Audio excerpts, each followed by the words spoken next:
बिस्मिल्लाहिर्रहमानिर्रहीम। अस्सलामुअलैकुम वरहमतुल्लाहि वबरकातुहू। उम्मीद है आप सब दोस्त खैरियत से होंगे। दोस्तों, आज हम कैंट कंपनी के जामे सेहत टॉनिक के फ़ायदे के मतलब गुफ्तगू करेंगे। मैं आपके साथ शेयर करूंगा कि आप किन किन मसाइल में, किन किन अमराज में आप कैंट जामे सेहत का इस्तेमाल कर सकते हैं। दोस्तों, इसके फ़ायदे देख लेते हैं। सबसे पहले कोलेस्ट्रॉल और ब्लड शुगर को कंट्रोल करे और ख़ून को पतला करने में भी मदद करता है। यानी कि जो सा कोलेस्ट्रॉल के मरीज़ और ब्लड प्रेशर के मरीज़, ये दो इसको इस्तेमाल कर सकते हैं, और जिनका खून गाढ़ा है वो भी इसको इस्तेमाल कर सकते हैं। मुकव्वी कल्ब टॉनिक यानी कि दिल को मजबूत करता है, दिल को ताकत देता है, हाजमा बेहतर करे और गैस की तकलीफ़ दूर करे।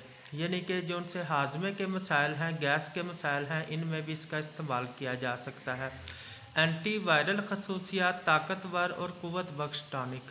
दोस्तों, ये इसके फ़ायदे हैं। ये होम्योपैथिक कैंट कंपनी का है। इसकी फार्मूलेशन ये है कि अदरक, लहसुन, सिरका, सेब और नींबू के साथ कुछ और मेडिसिन मिलाकर इसको जो सा बनाया गया है।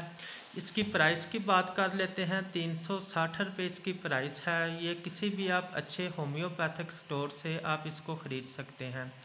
दोस्तों, उम्मीद है हमारी वीडियोस आपके लिए फ़ायदेमंद साबित होंगी। मज़ीद इस तरह की इन्फॉर्मेटिव वीडियोस देखने के लिए हमारे चैनल को सब्सक्राइब करें, हमारी वीडियो को लाइक और शेयर कर दिया करें। Thank you. अल्लाह हाफिज़।